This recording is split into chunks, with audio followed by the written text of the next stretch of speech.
dalam hadirat-Mu Tuhan. Kami terus ingin menyembah-Mu lebih dan lebih lagi Tuhan Yesus. Kau sungguh sangat Allah kami yang baik, Allah kami yang penuh dengan kasih ya Tuhan Yesus. Terima kasih Tuhan Yesus.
Shalom Bapak Ibu dan Saudara yang saya kasihi. Saudara, saya percaya saudara pasti menginginkan dan butuh seorang teman. Bahkan mungkin bukan sekedar teman, yaitu seorang sahabat. Saya banyak mempunyai teman yang berhasil, sukses, berlimpah harta.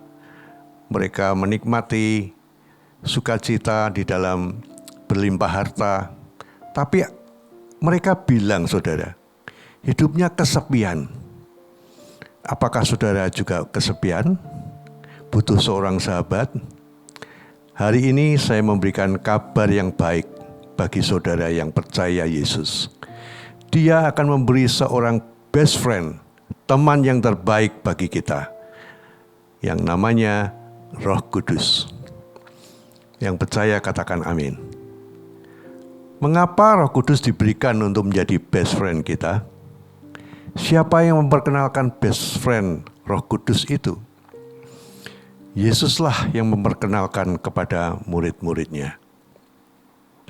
Mengapa Yesus memperkenalkan kepada murid-muridnya? Ini dimulai ketika kegelisahan murid-murid mendengar bahwa Yesus dia akan pergi meninggalkan mereka. Di dalam Yohanes pasal 13 ayat 33, Yesus mengatakan, "Hai anak-anakku, hanya seketika saja lagi aku ada bersama kamu. Kamu akan mencari aku, dan seperti yang telah kukatakan kepada orang Yahudi, ke tempat aku pergi, tidak mungkin kamu datang. Demikian pula, aku mengatakannya sekarang ini kepada kamu." Simon Petrus, murid Yesus yang paling aktif dan agresif, segera bereaksi di dalam Yohanes pasal 13 ayat 36 dan 38. Simon Petrus berkata kepada Yesus, "Tuhan, kemana engkau pergi?" Jawab Yesus, "Ke tempat aku pergi, engkau tidak dapat mengikuti aku sekarang. Tetapi kelak engkau akan mengikuti aku." Kata Petrus kepadanya, "Tuhan, mengapa aku tidak dapat mengikuti engkau sekarang? Aku akan memberikan nyawaku bagimu." Jawab Yesus, "Nyawamu akan kau berikan bagiku? Sesungguhnya aku berkata kepadamu, sebelum ayam berkokok, engkau telah menyangkal aku 3 kali." Yesus pergi untuk menebus dosa orang-orang dunia, termasuk saudara dan saya. Oleh sebab itu Yesus memperkenalkan kepada murid-muridnya Roh Kudus, pribadi yang ketiga dari arah Tritunggal. Yohanes pasal 14 ayat 16-17 tertulis, "Aku akan minta kepada Bapa, dan Ia akan memberikan kepadamu seorang penolong yang lain, supaya Ia menyertai kamu selama-lamanya, yaitu Roh kebenaran. Dunia tidak dapat menerima Dia, sebab dunia tidak melihat Dia dan tidak mengenal Dia. Tetapi kamu mengenal Dia, sebab Ia menyertai kamu dan akan diam di dalam kamu." Perhatikan kata seorang, itu bukanlah sesuatu, tapi seseorang pribadi. Bukan power, benda, atau angin. Dia Roh kebenaran yang adalah Roh Kudus, yang akan menyertai kamu dan akan diam di dalam kamu. Kalau saya sebagai murid di situ, saya akan bertanya, siapa dia? Kenapa dia perlu? Kenapa tidak guru saja yang bersama dengan kami?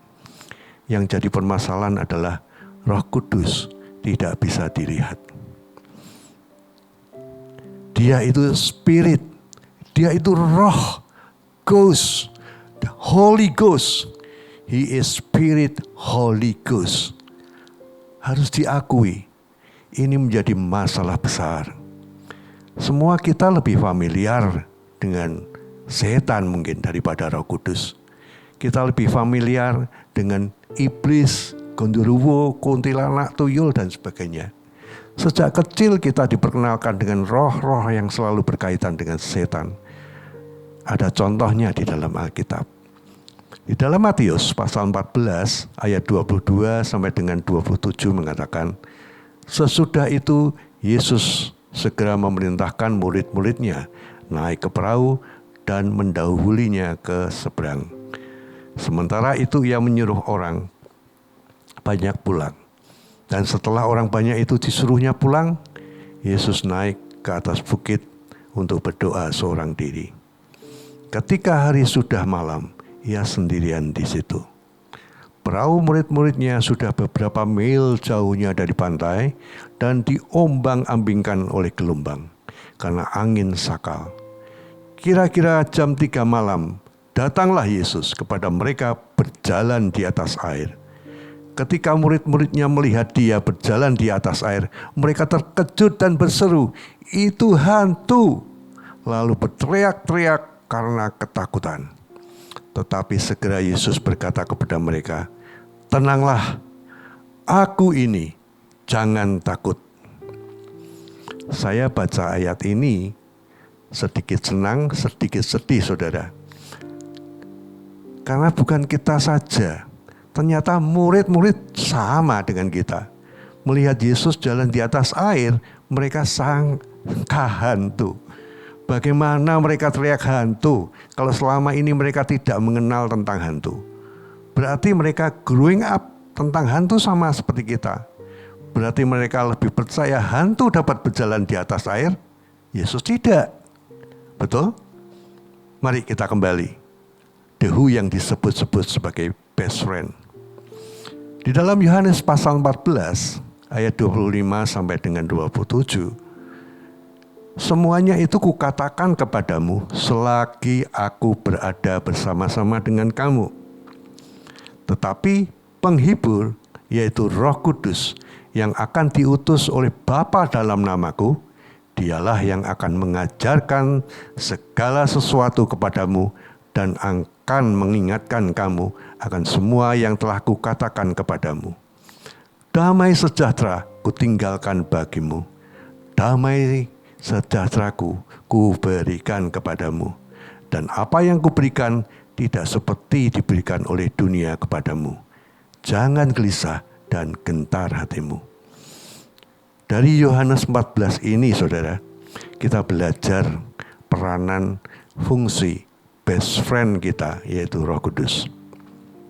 Yang pertama, Roh Kudus sebagai penghibur. Istilah best friend atau sahabat adalah pribadi yang selalu ada di saat orang-orang di sekeliling kita pergi meninggalkan kita.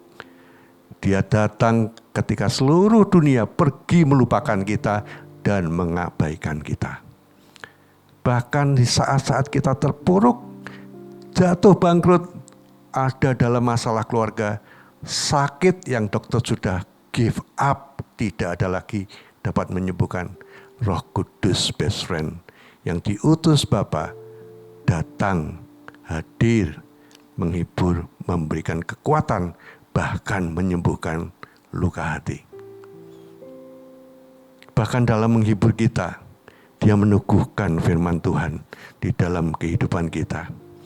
Agar hidup kita dikuatkan kembali, diingatkan kembali oleh janji-janji Tuhan. Selain menghibur, Roh Kudus juga mengajar orang percaya bagaimana cara jalan keluarnya. Kehadirannya tidak bersyarat, saudara. Tiap musim apapun, dia tetap ada, dia selalu ada. Dan yang hebat adalah dia selalu menyertai saudara dan saya. Yang setuju katakan amin. Dari pesan Yesus ini saya teringat sebuah lagu, yaitu You've Got a Friend. Mungkin Bapak Ibu pernah dan mengingat lagu ini bagi yang usianya sama dengan saya. Lagu ini lagu sekuler, tapi sebetulnya diciptakan oleh orang percaya. Lagunya sederhana ya. When you're down and trouble, and you need some loving care, and nothing is going right. Close your eyes and think of me, and soon I will be there to brighten up even your darkest night. You just call out my name, and you know where I am.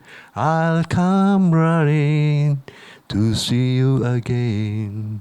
Winter, spring, summer, or fall, all you have to do is call, and I'll be there.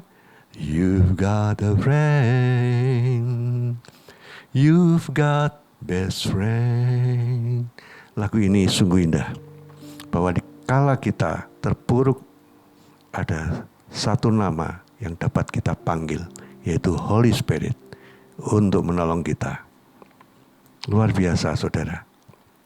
Yang kedua, penolong atau parakletos.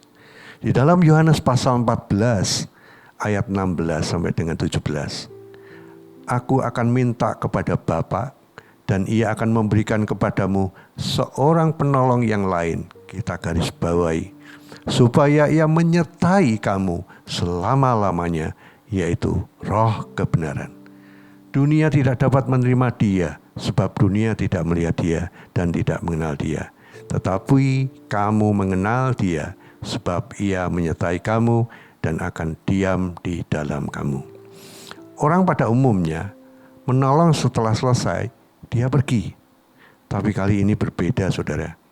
Penolong yang satu ini, yang diutus oleh Bapa Surgawi, dia tidak hanya menolong terus pergi, melainkan dia mau tinggal menyertai kita, bahkan tinggal diam di dalam kita selama-lamanya. Ini sungguh sangat dahsyat, saudaraku. Beda dengan perjanjian lama, Roh Kudus hadirnya kadang-kadang dipakai istilah menghinggapi atau mengurapi. Misalnya, Nabi mau bernubuat, Roh Kudus tidak masuk ke dalam tubuh Nabi, tetapi mengurapi. Lalu Nabi itu bernubuat. Lalu Roh Kudus pergi. Tapi setelah Pentakosta, Roh Kudus itu tinggal, diam di dalam kita. Penyertaannya selama-lamanya. Artinya ketika dia masuk, dia tinggal menetap selama-lamanya di dalam diri kita. Roh Kudus bukan pribadi yang keluar masuk. Kalau kita baik, dia di dalam. Tapi kalau kita berdosa, dia keluar. Tidak, saudara. Roh Kudus pribadi ketiga dari Allah Tritunggal. Roh Kudus itu Allah. Ada Allah Bapa, Allah Anak, dan Roh Kudus. Kapan kita menerima Roh Kudus? Di saat kita percaya Yesus. Pada saat itu, kita terima Yesus, Roh Kudus itu masuk dalam diri kita. Roh Kudus tidak hanya masuk, tapi tinggal, diam di dalam kita selama-lamanya. Tidak ada best friend seperti Roh Kudus, saudara. Teman-teman kita hanya datang dan pergi. Tapi Roh Kudus adalah best friend, tinggal selama-lamanya. Artinya, Roh Kudus tidak pernah meninggalkan kita. Roh Allah itu menjadikan diri kita menjadi bait kudusnya. Surat Paulus 1 Korintus pasal 3 ayat 16. Tidak tahukah kamu bahwa kamu adalah bait Allah dan bahwa Roh Allah diam di dalam kamu? Penyataan bahwa Roh Kudus tinggal di dalam kita mendorong kita, saudara, agar menghargai keberadaannya dan tidak mendiamkannya. Kita bukan hanya memanggil Roh Kudus di waktu-waktu tertentu. Sebaliknya, tubuh kita yang dijadikan tempat tinggal Roh Kudus untuk membuat kita dapat berkomunikasi kapanpun dan di mana saja. Roh kebenaran ini selalu mengingatkan di saat kita berbuat dosa. Roh Kudus membimbing kita agar dapat mengendalikan diri. Yang ketiga, Roh Kudus adalah best friend yang first supporter. Mengapa penting menjalin persahabatan dengan Roh Kudus? Kita terkadang ada saat-saat kita harus berjalan sendiri. Tidak ada yang bisa diandalkan atau harapkan. Di dalam Yesaya pasal 2 ayat 22 tertulis, jangan berharap pada manusia, sebab ia tidak lebih daripada hembusan nafas. Dan sebagai apakah ia dapat dianggap? Mungkin kita sedang diranjang operasi saat ini. Saat kita harus menjalani isolasi mandiri. Saat kita ditinggalkan keluarga. Saat kita mengambil satu keputusan yang besar dalam hidup. Saat orang-orang di sekitar kita mengecewakan dan mengkhianati kita. Dan saat tak seorang pun mengerti isi hati kita dan perasaan kita. Apapun yang terjadi dalam hidup kita ini, saudara, ada Roh Kudus yang menyertai kita selama-lamanya. Inilah first support yang dapat kita andalkan. Jika kita bersahabat dengan Roh Kudus, Dia siap menolong, menghibur, mengajar kebenaran, membela kita, bahkan Dia berdoa bagi kita. Seperti di dalam Roma pasal 8 ayat 26.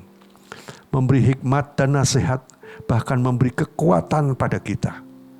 Pada waktu kita bertobat, pada waktu kita terima Yesus sebagai Tuhan dan Juru Selamat kita, maka pada saat yang sama kita terima Roh Kudus dan dimeteraikan dalam hidup kita. Amin, saudara. Di dalam Efesus pasal 1 ayat 13 tertulis, di dalam Dia kamu juga, karena kamu telah mendengar firman kebenaran, yaitu Injil keselamatanmu, di dalam Dia juga, ketika kamu percaya, dimeteraikan dengan Roh Kudus yang dijanjikannya itu. Jadi saudara dan saya pada saat ini, dalam diri kita ada Roh Kudus. Mengapa ada Roh Kudus? Jadi saat kita percaya akan Yesus, dan saat yang sama Roh Kudus itu diberikan dan dimeteraikan. Itulah sebabnya yang disebut dibaptis oleh Roh Kudus. Hanya sekali, jangan kita ada yang ragu lagi. Roh Kudus akan menyertai kita. Bukan 1 hari, 1 bulan, 1 tahun, tapi selama-lamanya. Dia akan menyertai kita, menolong kita, menghibur kita, dan mensupport kita. Nah, untuk itu saudara, bagaimana kita caranya menjalin persahabatan dengan Roh Kudus?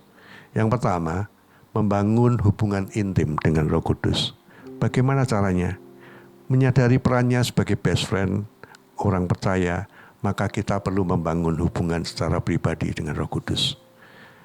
Markus pasal 1 ayat 35 mengajarkan, pagi-pagi benar, waktu hari masih gelap, ia, Yesus bangun dan pergi keluar.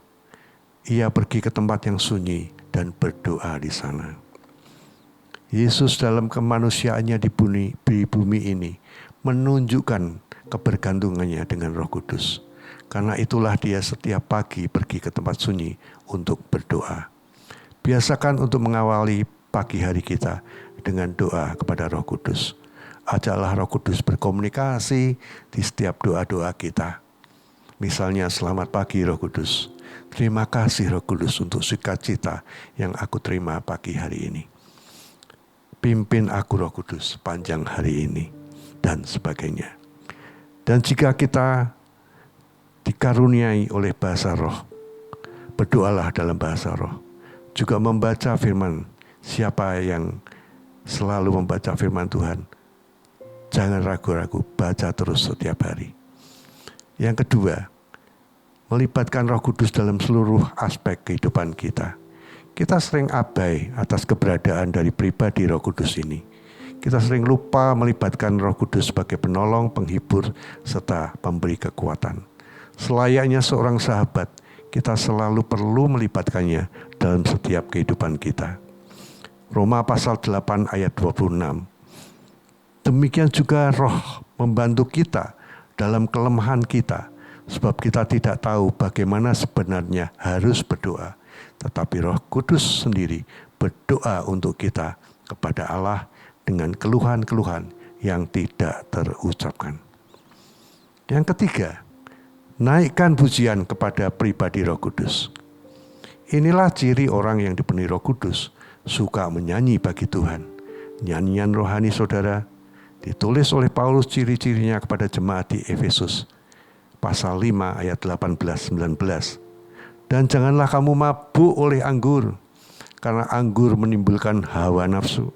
Tetapi hendaklah kamu penuh dengan Roh Kudus dan berkata-katalah seorang kepada yang lain dalam mazmur, kidung puji-pujian, dan nyanyian rohani. Bernyanyi dan bersoraklah bagi Tuhan dengan segenap hati. Rasul Paulus berkata-kata ini dalam bentuk present tense yang berarti berulang-ulang. Nah, kalau diri kita sudah ada Roh Kudus, jangan kita ya Roh Kudus, berdoa ya Roh Kudus masuklah dalam hidupku.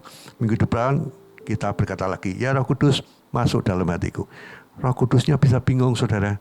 Loh, aku sudah ada di dalam kamu, kok dipanggil-panggil masuk terus gitu ya. Kita sudah punya Roh Kudus, tapi dipenuhi Roh Kudus itu peristiwa yang berbeda. Dipenuhi Roh Kudus bukan hanya sekali, tapi bisa berulang-ulang. Contohnya di dalam Alkitab adalah Petrus. Petrus dipenuhi Roh Kudus itu beberapa kali.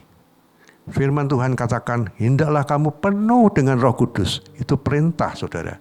Kita ada Roh Kudus, kita dimeteraikan Roh Kudus, biarlah kita setiap hari dipenuhi oleh Roh Kudus. Bagaimana caranya dipenuhi Roh Kudus? Isilah hidup dengan hal-hal yang menyukakan best friend kita, yaitu dengan singing spirit, puji-pujian yang mengacu kepada pribadi Roh Kudus. Mari saudara, kita percaya kepada Tuhan Yesus. Roh Kudus ada di dalam diri kita, dan penuhkanlah Roh Kudus setiap hari di dalam hidup kita, agar hidup kita dapat memuliakan Allah melalui kata-kata kita, sikap kita, dan hidup kita. Saya berdoa setelah saudara mendengar sharing saya ini, semua kita akan bergaul akrab dengan Roh Kudus. Kiranya Tuhan Yesus memberkati. Haleluya. Amin.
Mari kita berdoa. Terima kasih Tuhan untuk firman-Mu yang kami dengar saat ini. Kami sungguh bersukacita karena kami mempunyai best friend, sahabat yang sangat baik. Bahkan ia tinggal di dalam hidup kami. Terima kasih Tuhan. Penuhilah kami dengan Roh Kudus-Mu setiap hari, sehingga hidup kami boleh seperti Yesus, Juru Selamat kami. Terima kasih Tuhan, bila firman hari ini memberikan kekuatan pertumbuhan iman kami untuk semakin hari semakin serupa dengan Kristus. Di dalam nama Tuhan Yesus Kristus, hamba-Mu berdoa dan mengucap syukur. Haleluya. Amin.